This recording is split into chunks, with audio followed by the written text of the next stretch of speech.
This is an incredible and incredibly powerful technology, and it's new and it's different. But where it goes really comes down to the story we tell right now.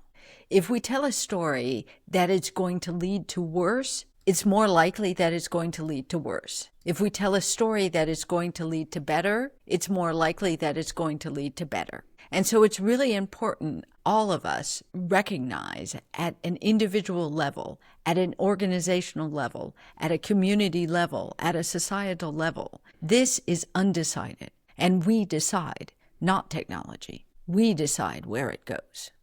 This is a quote from Enhancement, LinkedIn's Chief Economic Opportunity Officer.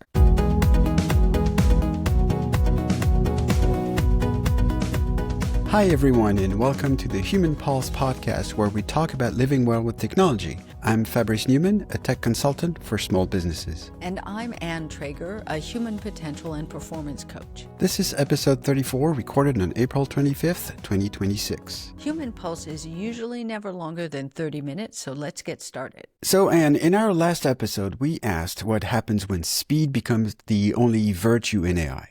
We talked about slop, distortion, bad incentives, and the cost of deploying powerful tools without enough thought. I guess so it seems natural to look at the other side, right? Where is technology genuinely helping in ways that are concrete, human, and worth repeating? I think that's a really good question, Fabrice, because last time we also imagined what a slow AI movement might look like. And we talked about technology that is good and that's clean and that's fair, rather than just fast at all costs. So it seems appropriate, like you say, to explore that a little bit further. And that's why I brought in that quote earlier, because I wholeheartedly agree with what Enhancement is saying about how the story we tell will impact the outcome. It's going to shape how we use AI and where it goes. The quote comes from a podcast where the man talks about his new book, which is called Open to Work, which I haven't yet read. And it apparently goes into the evolving relationship between humanity and artificial intelligence. And he argues that the future of work is not predetermined by technology, but by the choices that we as individuals with agency make. And he encourages us to shift away from, this industrial age mindset of efficiency towards a more pro-human approach that prioritizes, our unique human capabilities, things like curiosity and creativity. So immediately, you see how I'm going really high level with this idea. It's like, I thought we were going to talk about really concrete things, and here we're not. We're talking about big idea things, like we're beating around the bush. What's going on here? Yeah, well, we've been having the discussion forever, right? So I guess you already know where I'm going to go with this. To all the concrete things and positive things that we want to emphasize, I'm going to say yes, but. No, yes, and. You never like when I say that. But basically, I think we can tell our listeners one of the reasons why we've been a little late in publishing this new episode 34, aside from the fact that I was not very good at working on its preparation. Okay, that's my fault. Yeah. But when we started to talk about it, we wanted to talk about optimistic technologies, right? That's the foundation for this episode. And for whatever reasons, it was hard for me to come up with ideas. I mean, with optimistic ideas. And I think you agree. It's surprisingly hard to find examples that are genuinely helpful, right? Well, that's it. That's the very important choice of words there. Genuinely helpful. I mean, sometimes I love my tech, and sometimes it doesn't feel helpful at all. You mean when I hear you, bitch and moan? Yes, exactly. Exactly. But that's not what we're talking about. I think it's this whole idea of what does that mean, a technology that is generally helpful.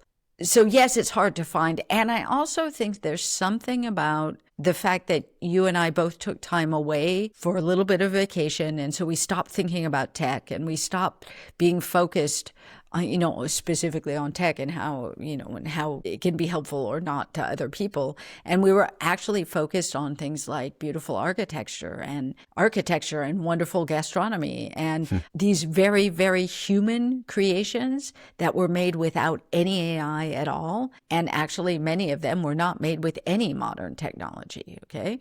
And they came and emerged from the very long and very patient hard work of craftsmanship. And this led me to this real moment of disillusion about this strange AI quote unquote revolution that we're supposedly going through right now, because I still don't know to what end we're doing this. And this is a real recurring question for me. So that's why I kind of always, that's why I'm finding it hard to find it helpful. You have your reasons, I have my reasons. But anyway, let's make the effort to not stay in this very abstract world, because you saw I went right back to it. And let's talk about some real examples with real technology that is actually helping. You go for it. Okay, no pressure here.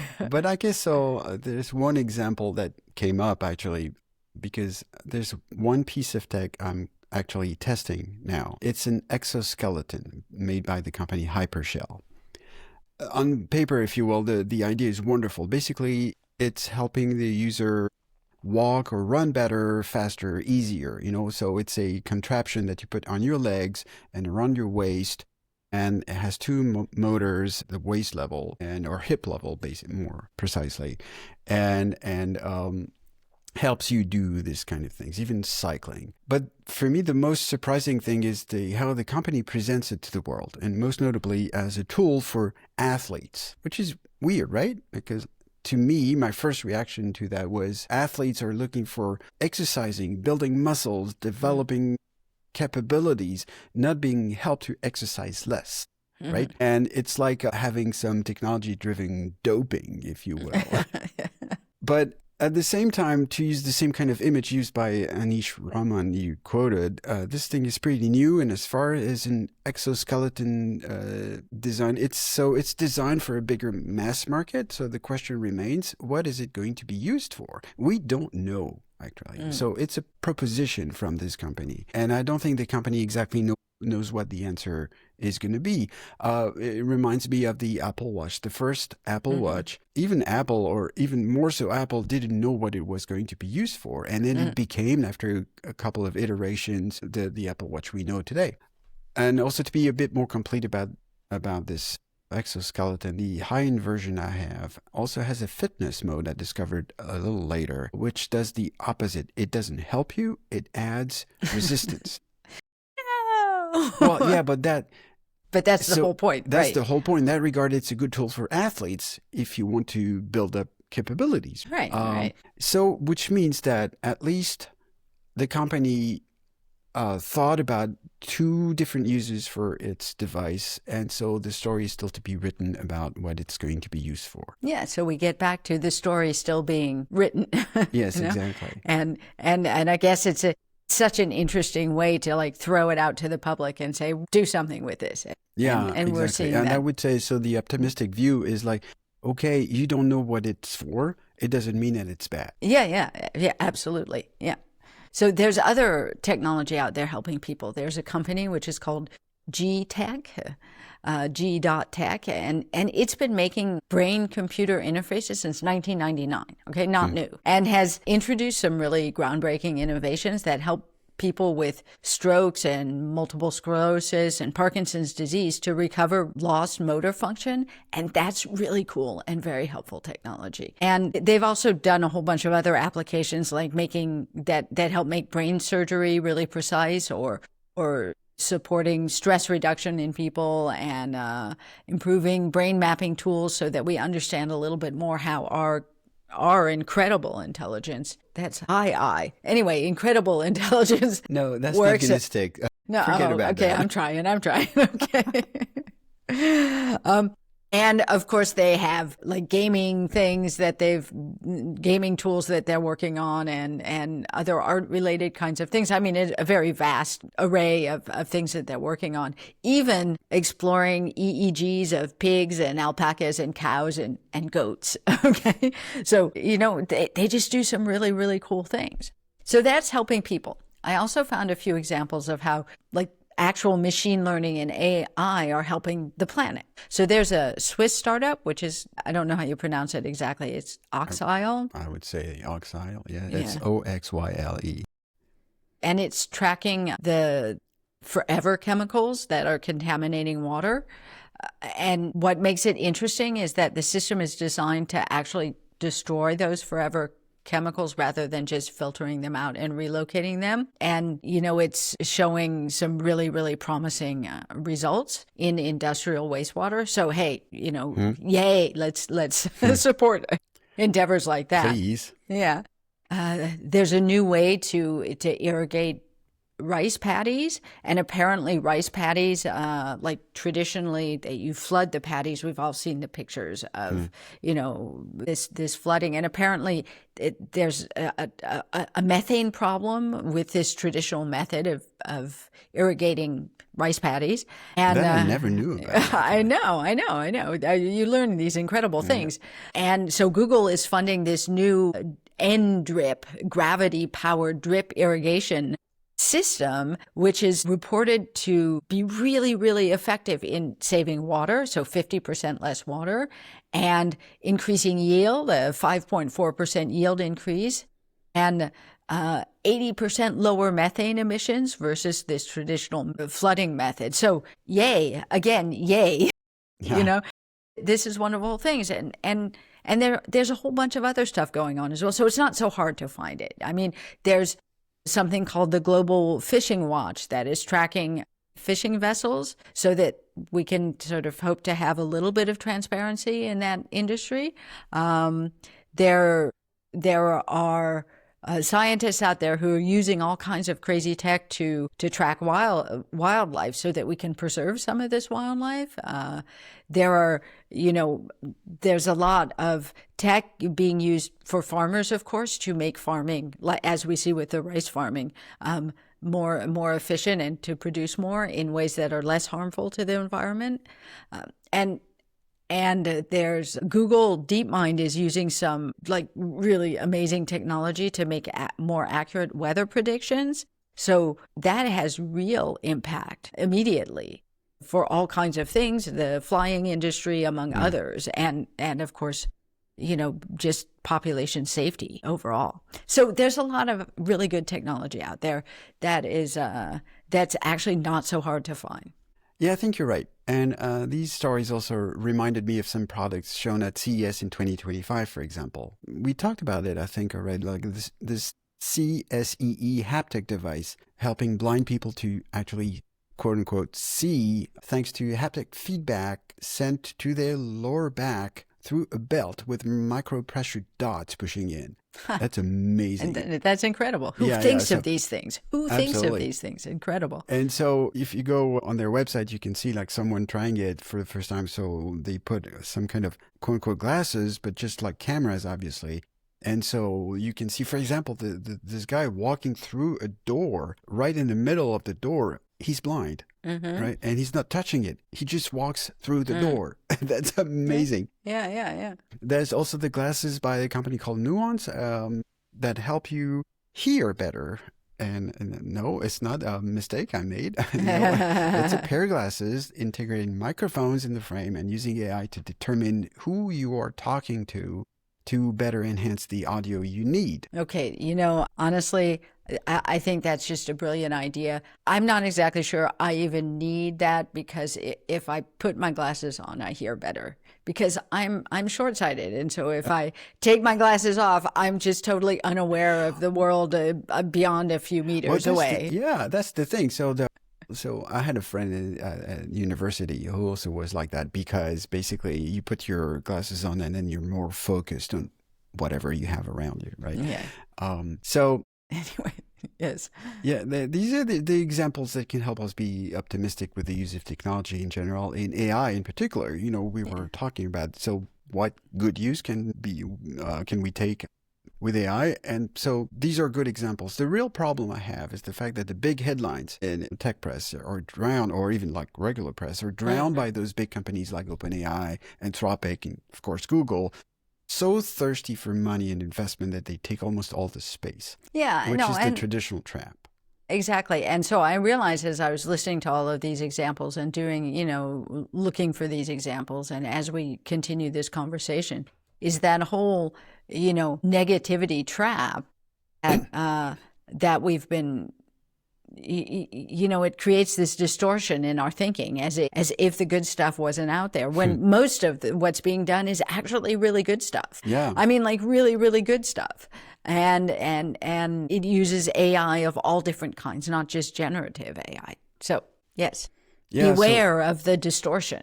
Yes. exactly. And there's also this other discussion around, so the fact that these technologies can augment what people can do, and it has to do that without taking away their jobs. And that's a big discussion as well, right? We know it will change people's jobs. It will do, obviously.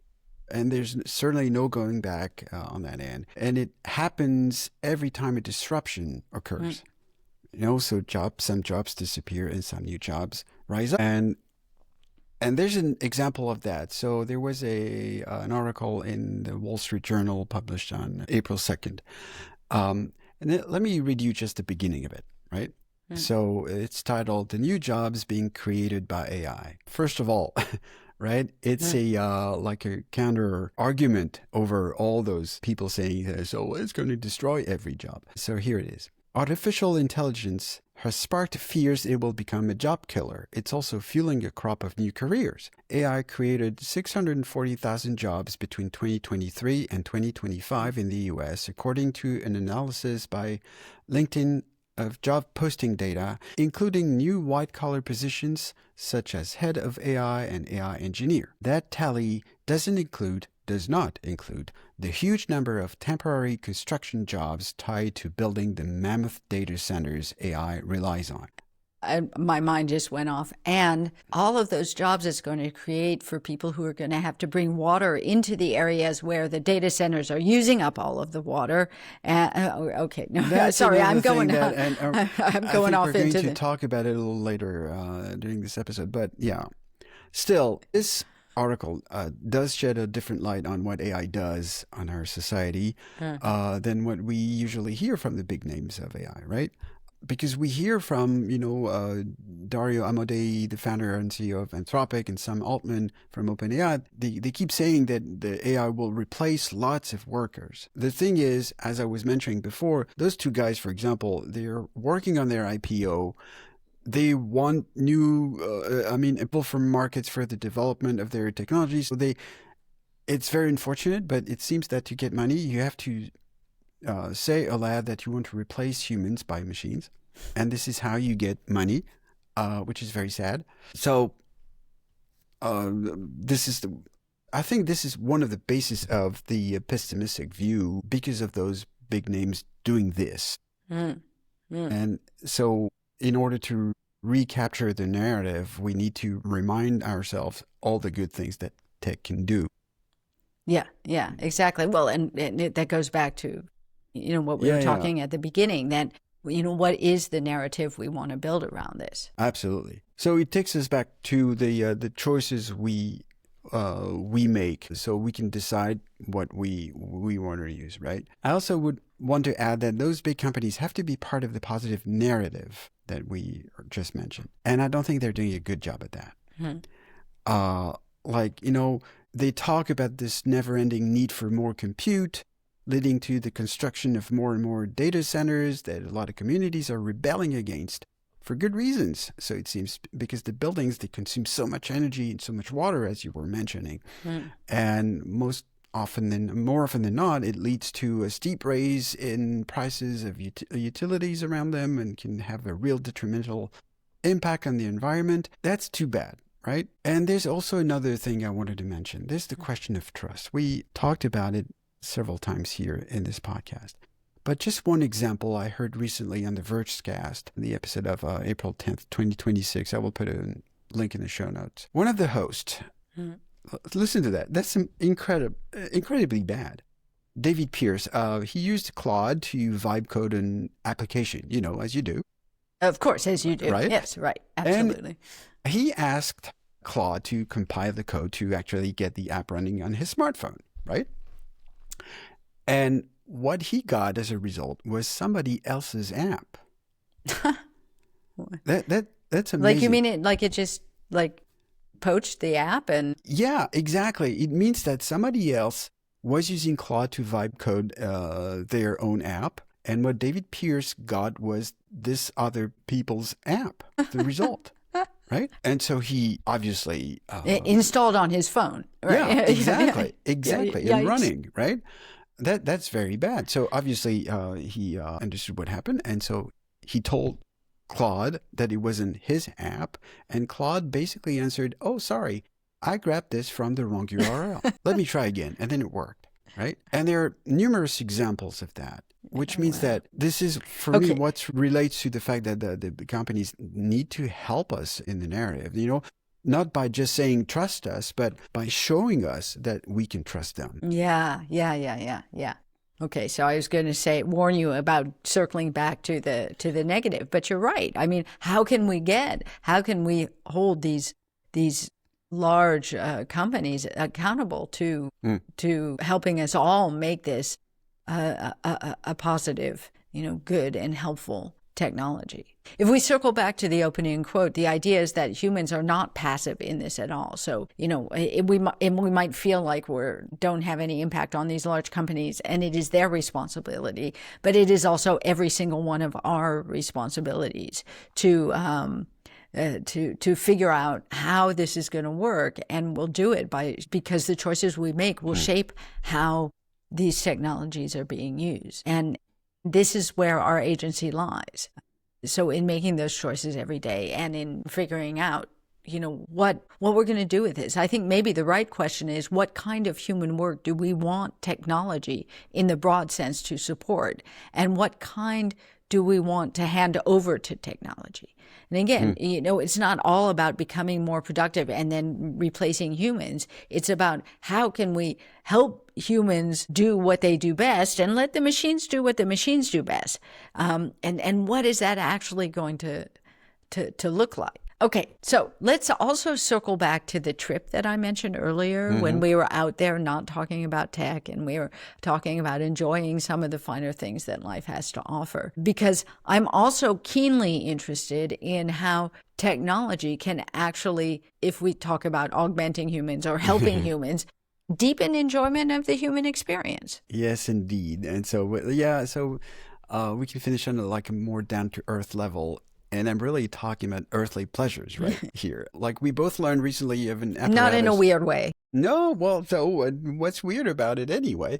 But so I wanted to talk about an apparatus we discovered recently that lets you taste a bottle of wine without having to finish it by fear of losing the rest of it, right? And because you open a bottle of wine and then it can get bad after a couple of days. So there something called Coravin, I guess it's Coravin because it's in French. And it does look like a bit like a corkscrew, but it replaces the helix of it by the fine, very, very fine needle that goes through the cork. And so you can pour a tiny drip of the from the bottle without opening it. That's just so cool. It's so cool. And then there's a small pressure container of argon gas attached to that contraption that replaces the volume taken out of the bottle by inner gas. And then you remove the the contraption, the needle, and because it's so tiny, the cork just closes back in. So your wine will not oxidize like it would if you took the cork out. Yeah. Exactly. Yeah, cool. That's amazing. And if you're a restaurant, there are machines called Enomatic that can do the same as what I just described, but for several bottles at the same time, up to 8, I believe. Isn't that a good use of technology? I just think that's a fabulous use of technology. It means that you can get really delightful wines by the glass. Exactly, exactly. And not like the cheap ones because the restaurants don't want to waste a good bottle of wine. So I hope lots of restaurants can afford to get those contraptions. Yes. So basically, first of all, technology is not all about generative AI, thank goodness. Yes, And good technology does not always have to save the world. Sometimes it can just simply help us human beings enjoy something beautiful more thoughtfully and with less waste. absolutely. And another optimistic thing around the idea you just mentioned, I wanted to remind people of a YouTube channel by Cleo Abrams. Her YouTube channel is called Huge If True, and she has a knack for presenting the advances of technology under an optimistic light that I like very much. On top of that, she uses science fact instead of just I thought it could be this or that. Let's not go there. So it's refreshing, it's educational, it's fun. So go there, don't miss it, and we'll put the link in the show notes. Well, that's it for episode 34. Thank you all for joining us. Please visit humanpulsepodcast.com for links and past episodes and all of these show notes with all of these links to these incredible optimistic uses of technology. Absolutely. And thanks for subscribing and reviewing wherever you listen to our podcast. It helps other people find us. You can also share it with one person around you. See you in more or less 2 weeks. I say quite optimistically. There you go. Bye, everyone.